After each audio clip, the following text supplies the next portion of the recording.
àwọn èèyàn bínú sí APC nítorí Yahaya Bello tí wọ́n fún ní tíkẹ́ẹ̀tì aṣòfin. Nígbà tí àwọn èèyàn kọ́kọ́ gbọ́ pé wọ́n ní wọ́n ti já Yahaya Bello bọ́ nínú ìdìbò abẹ́lé àwọn APC, níṣe ni wọ́n ń jó tí àwọn míín sì ń yọ̀, tí wọ́n ní àwọn ti mọ̀ pé bí APC yóò ti ṣe nìyẹn, pé wọn ò ní jẹ́ kí ọkùnrin náà wọlé nínú ìbò pámárì, torí ohun ìtìjú ni yóò jẹ́ fún ẹgbẹ́ náà pé àwọn fa Yahaya Bello kalẹ̀ láti wá díje du ipò sẹ́nẹ́tọ̀ lórúkọ ẹgbẹ́ àwọn.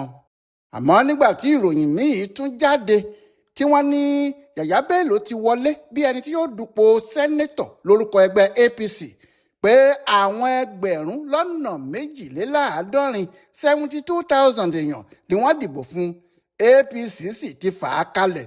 Inú púpọ̀ nínú àwọn èèyàn ló gbọgbẹ́ nítorí nǹkan aburú tẹ́nikẹ́ni kò rò pé yóò ṣẹlẹ̀ ni. Ìgbàgbọ́ àwọn tí wọ́n sọ báyìí ni pé APC ni ẹgbẹ́ tó ń ṣèjọba àpapọ̀ lọ́wọ́lọ́wọ́, agbára sì pọ̀ lọ́wọ́ wọn gan ni. Nípa bẹ́ẹ̀, àwọn ló yẹ kí wọ́n fi àpẹẹrẹ rere lélẹ̀ fún gbogbo ẹgbẹ́ òṣèlú ní Nàìjíríà àti àwọn olóṣèlú pàápàá. Àwọn ló yẹ kí wọ́n fi hàn gbogbo ayé pé àwọn ò ní fa ẹni tó lẹ́bọ lẹ́rù àti àwọn èèyàn tí wọ́n fi ẹ̀sùn ìkówójẹ kàn kalẹ̀ láti díje lórúkọ ẹgbẹ́ àwọn.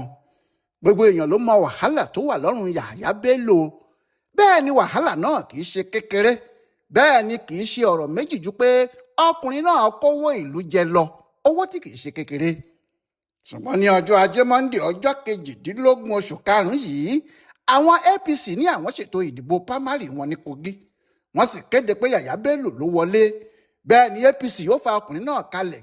Bó bá sì jẹ́ bí òṣèlú Nàìjíríà yìí ti rí ni, kò sí kí Yahaya má wọlé, tí yóò sì di ọ̀kan nínú àwọn sẹ́nẹ́tọ̀ tí wọn yóò máa jókòó sílé ìgbìmọ̀ aṣòfin Nàìjíríà. Ọ̀pọ̀lọpọ̀ èèyàn ló ń sọ pé eléyìí kò sọ dáadáa nípa Nàìjíríà. Ó sì bà orúkọ APC pàápàá jẹ́ gẹ́gẹ́ bí ẹgbẹ́ òṣèlú gidi tó láwọn dúró lórí òdodo. Àwọn kọ ìwà ìbàjẹ́ táwọn ò sì sí lẹ́yìn akówó ìlú jẹ. Ọ̀pọ̀ èèyàn ní inú bí tí wọ́n sì sọ̀rọ̀ kàṣàkàṣà sí ẹgbẹ́ òṣèlú yìí. Bẹ́ẹ̀ ni kì í ṣe ní àdúgbò ẹyọ kan, igun gbogbo ní Nàìjíríà ni. Ohun tí àwọn míín sì ń béèrè ni pé kí wàá ní ìdí tí ìjọba fi ń lé Nasiru El-Rufai kiri. Àbí ohun tí Yahaya Bello ṣe kò burú ju èyí tí El-Rufai ṣe lọ ni. Táwọn èèyàn sì ń sọ pé àwọn tí wọ́n ń sọ pé ìjọba yìí kàn ń fìyà jẹ El-Rufai nítorí ọ̀rọ̀ òṣèlú ni kò parọ́ mọ́ wọn rárá o. Bẹ́ẹ̀ ó jọ gàtè kò jọ gàtè, ṣé kò wáá fi ẹsẹ̀ méjèèjì rinlẹ̀ báyìí bí? Nígbà tí ilé ẹjọ́ ń fojoojúmọ́ dààmú El-Rufai nítorí tí wọ́n ṣẹ́ mílíọ̀nù rẹpẹtẹ sí i lọ́rùn pé ó kó jẹ, tí ẹni tó sì kó bílíọ̀nù jẹ wá wà nínú ìlú tó ń rìn kiri tó sì ń fẹ́ du ipò aṣòfin. Ìyẹn làwọn èèyàn ṣe ń sọ pé APC kò ṣe dáadáa láti fa Yahaya Bello kalẹ̀ gẹ́gẹ́ bí ẹni tí yóò dupò kankan lórúkọ wọn. Lójú àwọn èèyàn pàápàá, àwọn tí wọ́n mọ̀ nípa ètò àti ète àwọn olóṣèlú Nàìjíríà, wọ́n ní ohun tó jọ pé Yahaya Bello gómìnà ìpínlẹ̀ Kogi tẹ́lẹ̀ fẹ́ ṣe ni láti lo ilé ìgbìmọ̀ aṣòfin yìí kó sì fi gbogbo aburú tí EFCC ń torí ẹ̀ lé kiri mọ́lẹ̀, tí kò ní sí ẹni tó tún lè ṣe ohunkóhun fún un mọ́.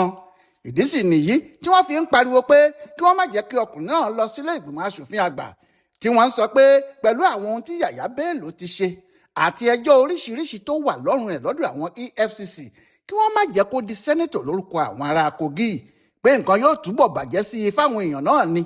Ohun táwọn èèyàn sì ṣe ń sọ gbogbo eléyìí náà ni àwọn ohun tó ń ṣẹlẹ̀ ní gẹ́rẹ́ tí Yahaya Bello gbéjọba sílẹ̀ àti àwọn ohun tó ń ṣẹlẹ̀ títí di àsìkò yìí náà. Àwọn èèyàn yìí ń bẹ̀rù pé ẹlẹ́ṣẹ̀ ni Yahaya Bello, kò sì gbọ́dọ̀ lọ láì jìyà. Àmọ́ tó bá ti rápálá wọ ilé ìgbìmọ̀ aṣòfin àgbà yìí, ọ̀rọ̀ ẹ̀ di àṣegbé ọmọ Èdùmàrè.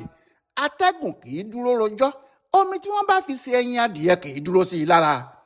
Èyí tó sì ń dùn àwọn èèyàn yìí jù ní ariwo owó tí wọ́n ní Yahaya kó jẹ, àti bí ọ̀rọ̀ ẹ̀ ṣe wà lọ́dọ̀ àwọn EFCC pẹ̀lú wàhálà tó fojú àwọn yẹn rí kí wọ́n tó rí i mú. Ṣé lóòótọ́ láti ìbẹ̀rẹ̀ títí dópin ọdún 2024 àwọn EFCC ń lé Yahaya Bello kiri ni? Wọn kò sì rí i mú. Wọ́n pè é kò dá wọn lóhùn. Wọ́n ní kó wá, ó lóun ń bọ̀, wọn ò sì rí i. Ohun tí wọ́n sì ń wá a fún ni pé wọ́n ní 100 bílíọ̀nù ló sọnù mọ́ òun nìkan lọ́wọ́ lásìkò tó fi ń ṣèjọba. Wọ́n ní kò sóhun tí wọ́n ń torí ẹ̀ wá jù kó wá ṣe àlàyé bí àwọn owó náà ti sọnù lọ. Ṣùgbọ́n Bello kọ̀ kò lọ rí wọn. kàkà bẹ́ẹ̀ nígbà tó ti mọ̀ pé òun ti dárùn àwọn EFCC kó tó fi ipò gómìnà sílẹ̀ rárá ló ti sáré gba ilé ẹjọ́ kan lọ ní Lọ́kọ́jà níbẹ̀. Nígbà tó sì jẹ́ òun ni gómìnà, ohun tó fẹ́ ni ilé ẹjọ́ dá fún un. Ohun tó ní kí ilé ẹjọ́ dá ni pé EFCC tàbí iléeṣẹ́ ìjọba kankan kò gbọdọ̀ mú òun tí òun bá fi ipò sílẹ̀.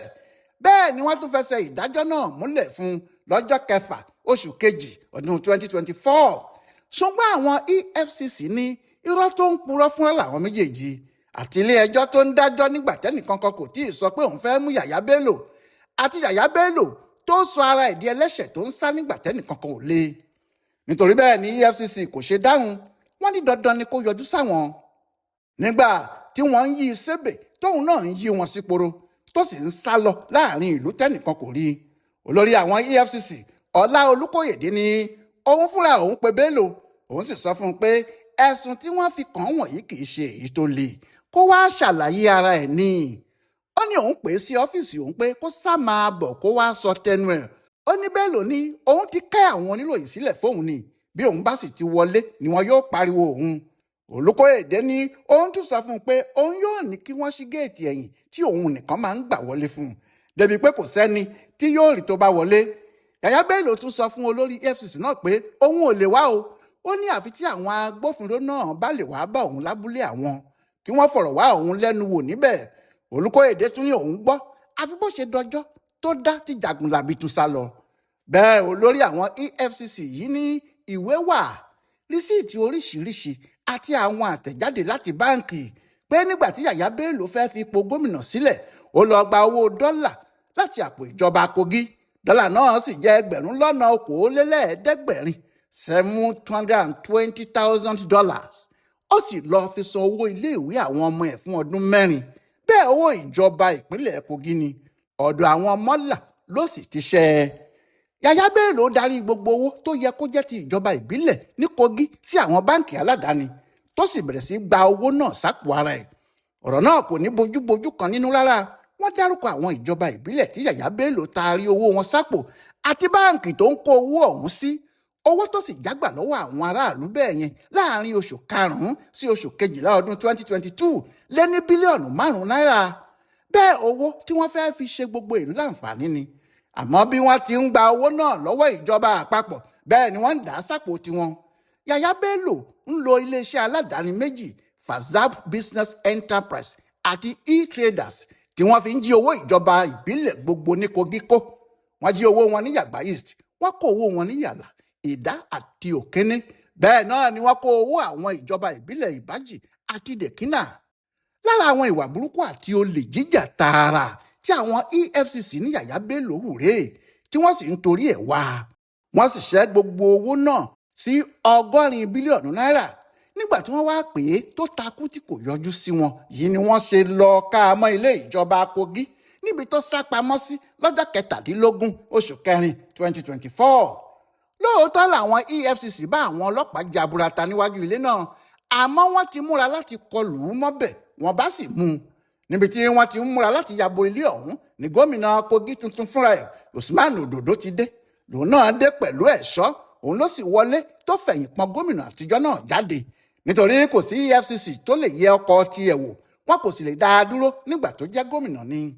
Bẹ́ẹ̀ ni Yahaya Bello ṣe bọ́ lọ́wọ́ wọn. Nígbà tó tún di ọjọ́ 18 oṣù kẹsàn-án 2024 yìí kan náà, àwọn EFCC lé Yahaya Bello kárakára. Usman Ododo yìí kan náà, ìyẹn gómìnà wọn ní Kogi, kò tún jẹ́ kí wọ́n mú ọ̀gá àtijọ́ lọ. Nígbà tó di ìparí oṣù kẹwàá, lẹ́yìn tí wọ́n ti wá Yahaya Bello tí wọ́n ti pè é títí tí kò yọjú, wọ́n gbé ẹjọ́ ẹ̀ lọ síwájú adájọ́, wọ́n sì ní kí adájọ́ dájọ́ lẹ́yìn ẹ̀, àwọn yóò mọ bí àwọn yóò ti wá rí. Lẹ́sẹ̀kẹsẹ̀ ni wọ́n sì bẹ̀rẹ̀ ètò ìdájọ́ ẹ̀ náà. Nígbà náà ni wọ́n rí i pé owó tí ọkùnrin náà jí kó tí wọ́n ń torí ẹ̀ wá kì í ṣe 100 bílíọ̀nù mọ́ o, 150 bílíọ̀nù náírà ní 110 bílíọ̀nù náírà. Ìyẹn lówó tó há sí i lọ́wọ́. Nígbà náà ni adájọ́ Miriam Anini fòfin lé pé tí kò bá yọjú sílé ẹjọ́ títí ọjọ́ 27 oṣù kọkànlá ọdún 2024, iye ẹ̀wọ̀n tí wọ́n bá dá fún un kó máa ṣe é lọ ni. Ó kù ọ̀la kí ọjọ́ náà pé lọ́jọ́ 26 oṣù kọkànlá 2024 ni àwọn EFCC rí i gbámú, ni wọ́n bá wà á lọ sílé ẹjọ́ níjọ́ kejì níbẹ̀ ni ilé-ẹjọ́ sì ti pàṣẹ pé kí wọ́n tì í mọ́lé. ṣùgbọ́n Yahaya Bello kò lo oṣù kan ní ìtìmọ́lé àwọn EFCC o, nítorí adájọ́ Emeka Nwite ní kí wọ́n fún un ní bẹ́ẹ̀lì kó máa lọ, pé bẹ́ẹ̀lì $500 million ló ń fún un. owó náà kò sì pé bílíọ̀nù kan, bẹ́ẹ̀ 150 bílíọ̀nù $110 billion ni wọ́n ń bá a ṣẹjọ́ lé lórí. wọ́n ní kò gbọ́dọ̀ jáde lọ síbì kan ṣá o, ṣùgbọ́n Yahaya Bello tún pe ẹjọ́ míì, ó lára òun ò yá, òun fẹ́ lọ sílùú òyìnbó. bí kò ti jáde nílùú tó náà, ara ẹ̀ tí kò yá kò ní kó má ṣe òṣèlú gidi o. òun ló dàbí aṣojú Godswill Akpabio, olórí ilé ìgbìmọ̀ aṣòfin àgbà, tó sì gba wàhálà ọ̀rọ̀ afẹ́ni a ò fẹ́ni tó pa olórí ilé ìgbìmọ̀ náà pọ̀ pẹ̀lú aṣòfin Natasha Uduaghan.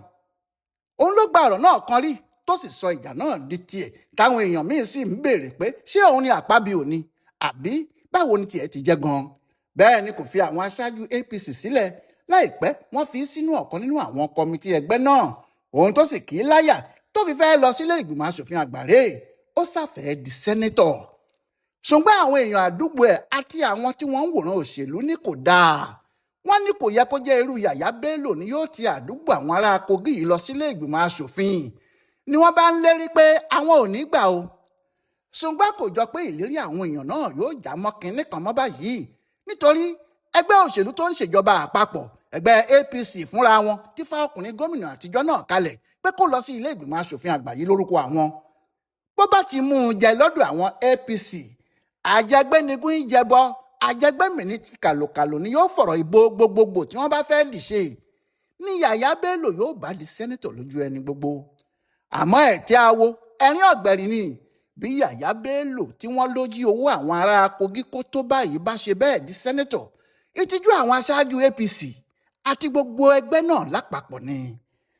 Ọláyíwọlá alága ló ń yẹ ọ̀rọ̀ Yahaya Bello tí ẹgbẹ́ òṣèlú APC ní àwọn fà kalẹ̀ láti du ipò sẹ́nẹ́tọ̀ láti Kogi, tó sì ń ṣe àkọsílẹ̀ fún bùdó àgbáyé fún àṣà àtìṣe Yorùbá World Center nínú ọgbà yunifásitì Ìbàdàn. a kú afẹ́rẹ́ yìí o.